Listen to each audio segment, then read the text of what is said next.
Welcome back, Chen here, and tonight we step into a new story.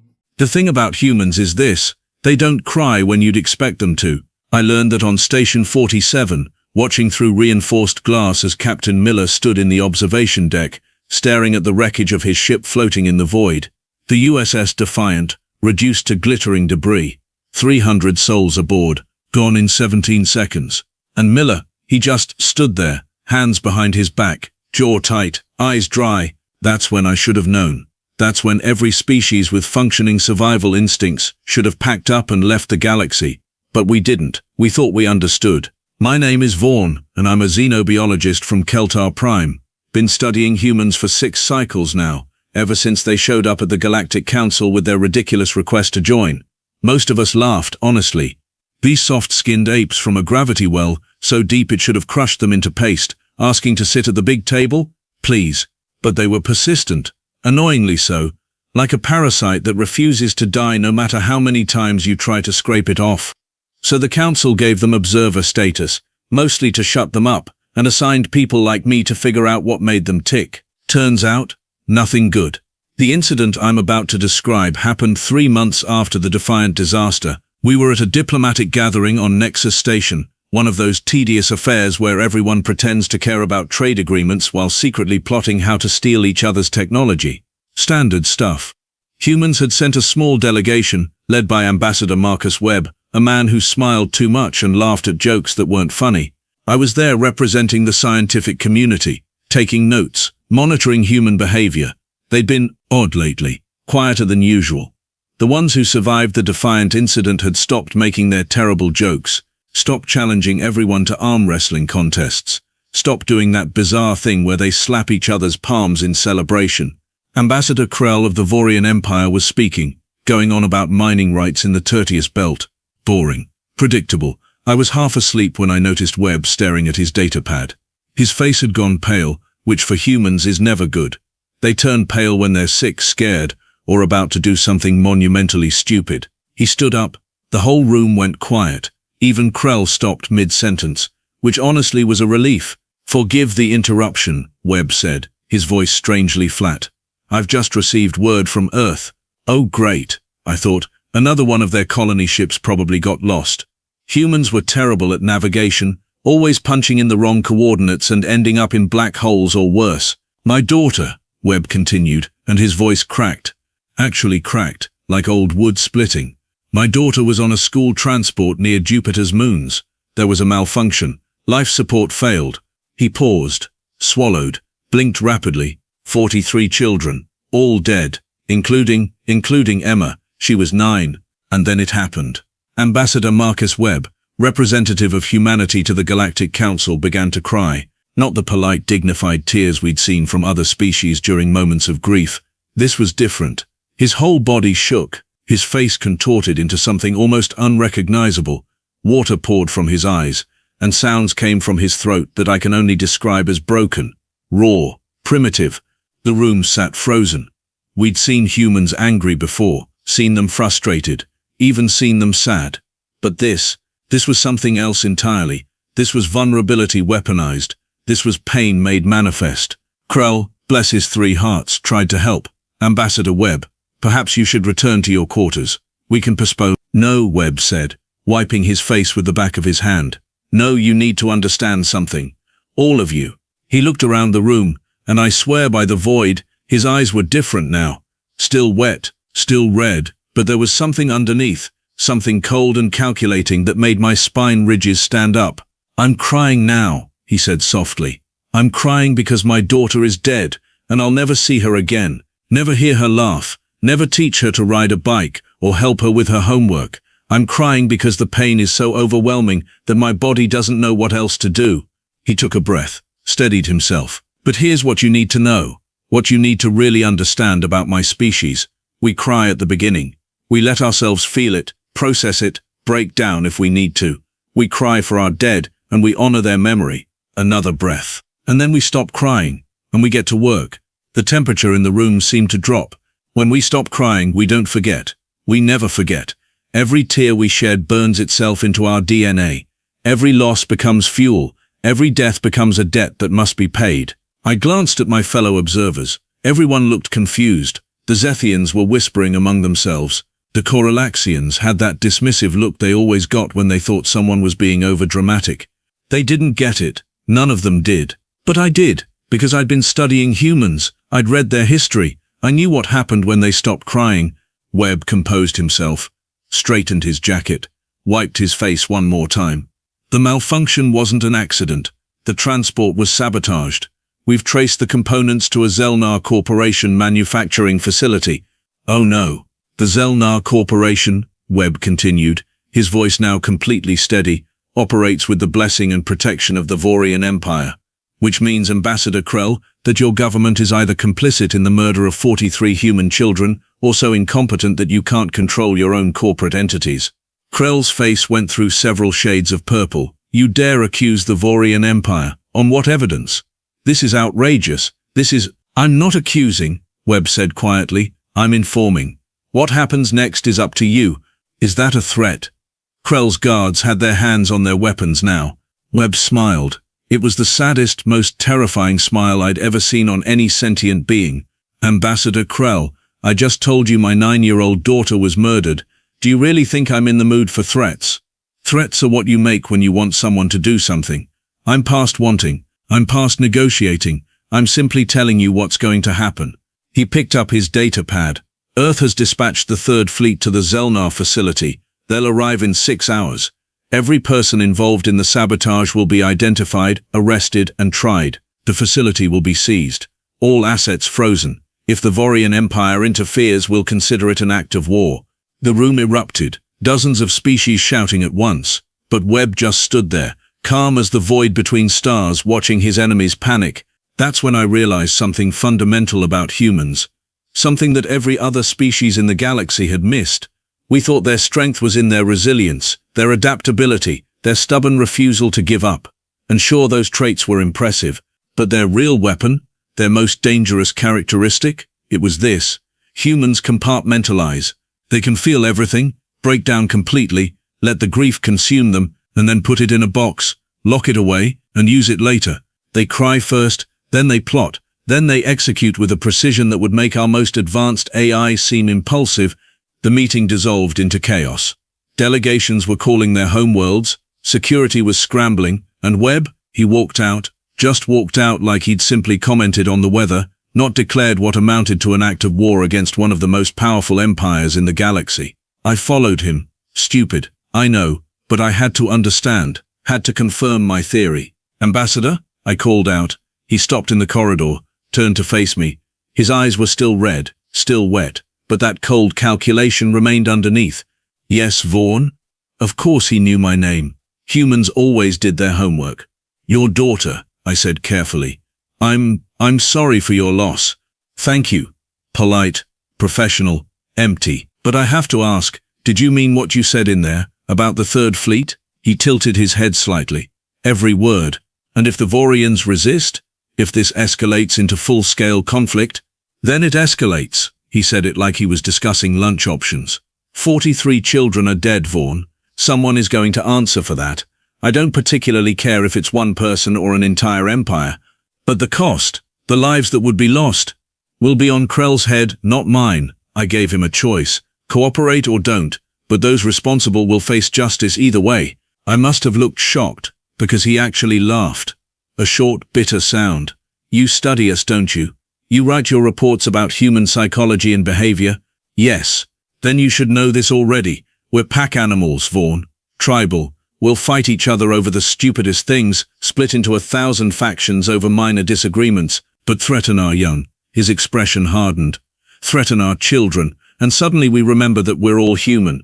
Suddenly those differences don't matter. Suddenly we're united in ways that would terrify you if you truly understood. He stepped closer. Not threatening, exactly, but there was weight to his presence now. You want to know what makes humans dangerous? It's not our technology. It's not our military. It's that we love so fiercely that when you take away what we love, we transform. We become something else. Something single-minded and relentless. You're crying now, I said, noticing the tears still tracking down his face. Even while you talk about war and revenge. Yes. He didn't try to hide it. I'll cry for Emma every day for the rest of my life. I'll see her face in my dreams and wake up crying. I'll break down at random moments when something reminds me of her. That pain will never go away." He turned to leave, then paused. "But I'll still do my job. I'll still execute the plan. I'll still see justice done, because that's what humans do. We carry our grief and our duty simultaneously. We cry and we fight. We break and we endure. That seems exhausting." "It is," he smiled again, that same sad, terrifying smile. "But it's also what kept us alive on a planet that tried to kill us every single day. It's what drove us to the stars despite having no one to guide us. It's what makes us human." He walked away, leaving me standing in that corridor, finally understanding what we'd invited into the galaxy. The Vorian Empire refused to cooperate. Of course they did.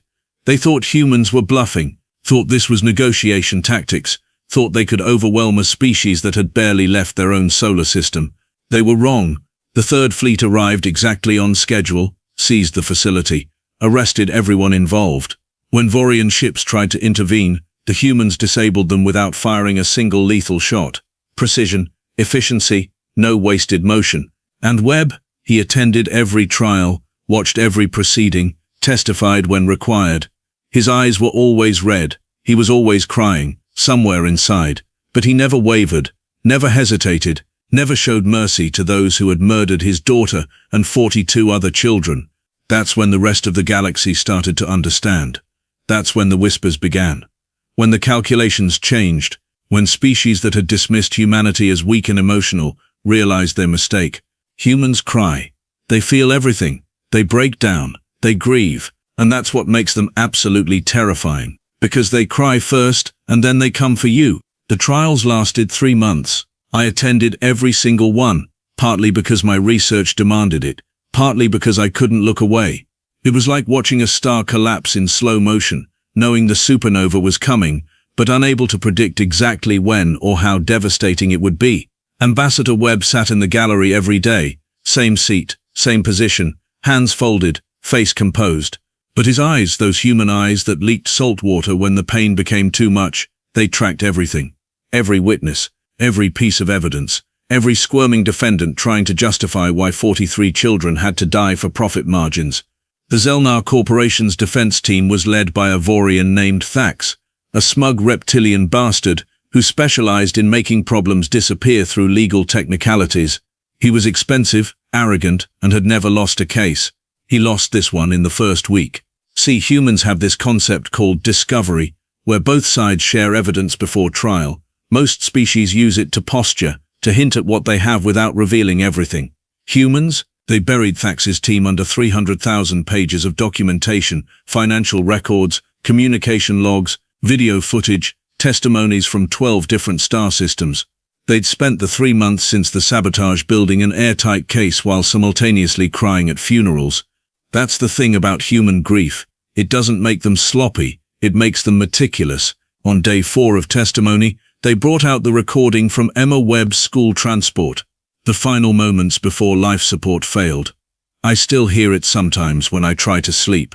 Children's voices, confused at first, then scared, then terrified as they realized what was happening. Teachers trying to keep them calm, saying help was coming, lying, because what else could they do?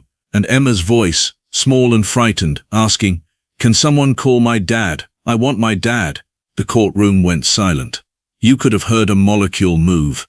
Webb sat there, tears streaming down his face, hands still folded, posture unchanged, crying and listening, feeling everything and missing nothing. Thax tried to object, called it prejudicial, emotionally manipulative, irrelevant to the technical aspects of the case.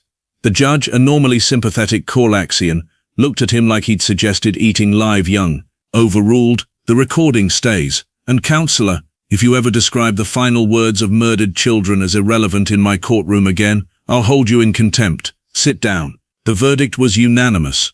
Guilty on all counts. 43 counts of negligent homicide upgraded to murder once the sabotage evidence was presented. The Zelnar Corporation executives, 12 of them, received the maximum sentence allowed under galactic law. It wasn't enough, not even close, but it was something. Webb thanked the judge, thanked the prosecutors, thanked every single witness who testified, still crying, still composed, still that impossible combination of broken and unbreakable.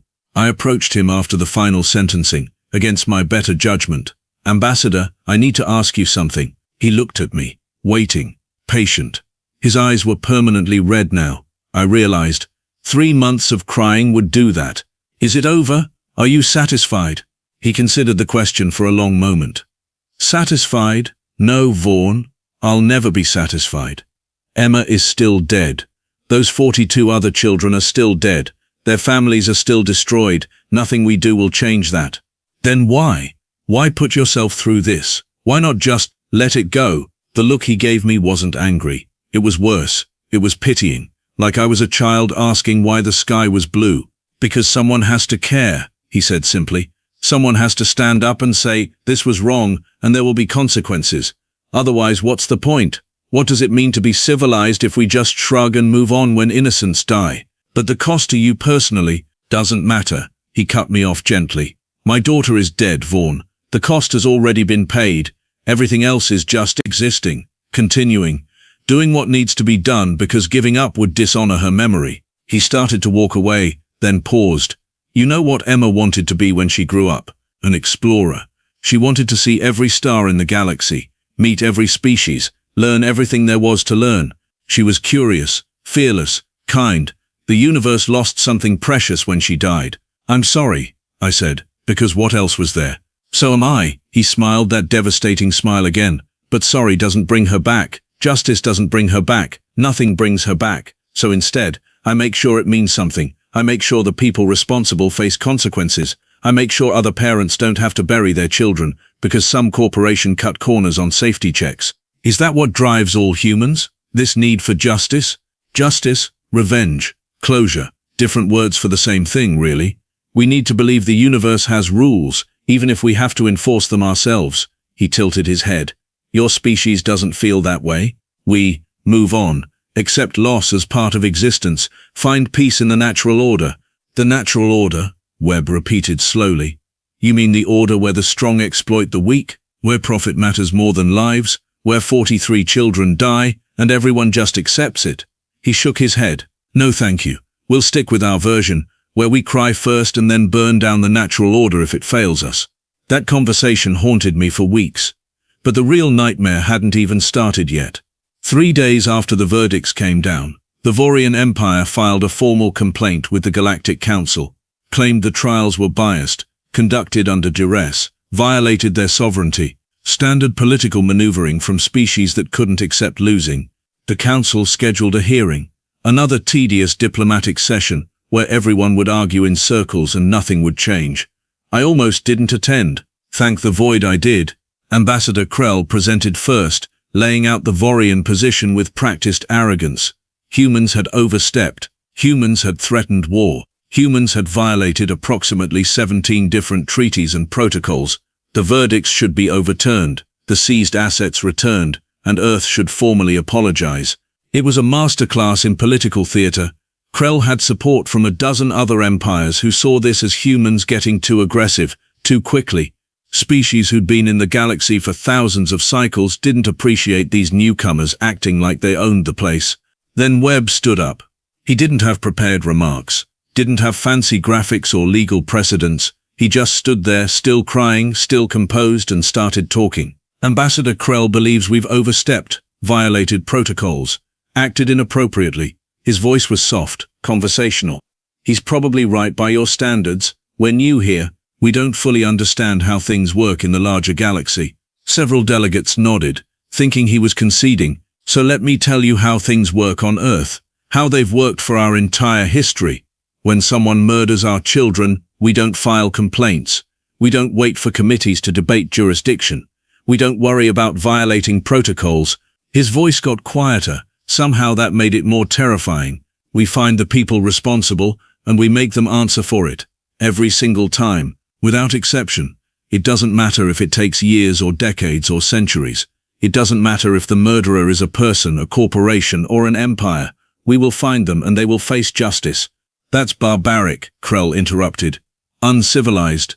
This is why your species isn't ready for—" "My daughter was 9 years old." Webb's voice cracked, and fresh tears fell. But he didn't stop, didn't break. She liked strawberry ice cream and terrible jokes. She was afraid of the dark but wanted to explore the stars anyway. She practiced violin even though she was terrible at it, because she liked the way it made her mother smile. He looked directly at Krell, and she died screaming for me, while your corporate partners watched their profit margins. The room went dead silent. So yes, Ambassador, we're barbaric, we're uncivilized. We cry when we're hurt, and we fight when we're threatened. We don't have thousands of cycles of diplomatic tradition to teach us proper decorum. What we have is a very simple rule: you protect the young, always, no exceptions, no excuses. He spread his hands. You want to overturn the verdicts? Fine, do it. But understand what happens next. Earth doesn't recognize the authority of any government that protects child murderers. We'll withdraw from the Galactic Council. We'll close our borders. We'll build our own network of allies who actually share our values. You're bluffing, Krell said, but he sounded uncertain now. You need the Council. You need access to our trade routes, our technology. We need nothing from people who value protocols over lives. Webb's smile was back, sad and terrible. We went from wooden ships to faster-than-light travel in less than 400 years. We'll figure it out. We always do. He looked around the chamber. Or, here's an alternative. You admit that what happened was wrong. You enforce the verdicts. You send a clear message that the Galactic Council actually stands for something beyond maintaining the status quo. And if we refuse? Another delegate asked. Webb shrugged. Then we learn a valuable lesson about who we're dealing with, and we plan accordingly. The vote happened 2 days later. The verdict stood. The Vorian Empire was censured. The Zelnar Corporation was permanently banned from operating in Council space. It wasn't because the Council suddenly grew a conscience. It was because they ran the numbers and realized something we should have known from the start. Humans don't bluff. They state intentions, calculate acceptable losses, and execute with absolute commitment. They cry, yes, they feel everything, but they never ever back down. 6 months later, I submitted my final report on human psychology to the Xenobiology Institute. It was short, just one conclusion. Humans are the only species that can simultaneously grieve and plan. They compartmentalize trauma without suppressing it. They feel everything and miss nothing. When you see a human cry, do not mistake it for weakness. It's a warning. It's them processing loss, so they can function through what comes next. And what comes next is always worse for whoever made them cry. The Institute published it as a footnote in their annual review. Most species ignored it. After all, how dangerous could an emotional species really be? I tried to warn them. I really did. Because I'd seen it. I'd watched Marcus Webb stand in courtroom after courtroom, tears streaming down his face, voice breaking, body shaking with grief, while simultaneously dismantling the entire legal defense of a multi-system corporation. I'd watched him cry through every hearing, every testimony, every verdict. And I'd realized the horrifying truth. Human tears aren't a sign of defeat. They're preparation. They're the release valve that lets them keep functioning when any other species would collapse. They cry so they can keep going. They break so they don't shatter. 2 years after the trials, I heard Webb had resigned from his position, retired to a small colony on the edge of human space. I sent him a message, asking how he was doing. His response was brief. I still cry every day for Emma, but I also garden now, plant things, watch them grow. It helps knowing something beautiful can still exist. Thank you for asking. I wrote back, do you regret it? Any of it? The trials, the confrontation with Krell, all of it? His answer took 3 days to arrive. I regret that it was necessary. I regret that the galaxy works the way it does. I regret that my daughter had to die before people understood that human emotions aren't a weakness, but the actions themselves? No. I'd do it all again. Someone has to care. Someone has to stand up, otherwise what's the point? I never contacted him again after that. Seemed disrespectful somehow, like disturbing a memorial, but I think about him often, about what he represents, about what humanity represents. The galaxy thought it understood power, thought it was about the size of your fleet, the strength of your economy, the reach of your empire, and sure, those things matter. But humans taught us about a different kind of power. The power of caring so much that losing what you love transforms you into something unstoppable. The power of crying through the pain while never losing sight of your objective. The power of being vulnerable and dangerous at the same time. They saw a human cry, and they thought it meant humanity could be pushed around, could be ignored, could be dismissed. They were wrong.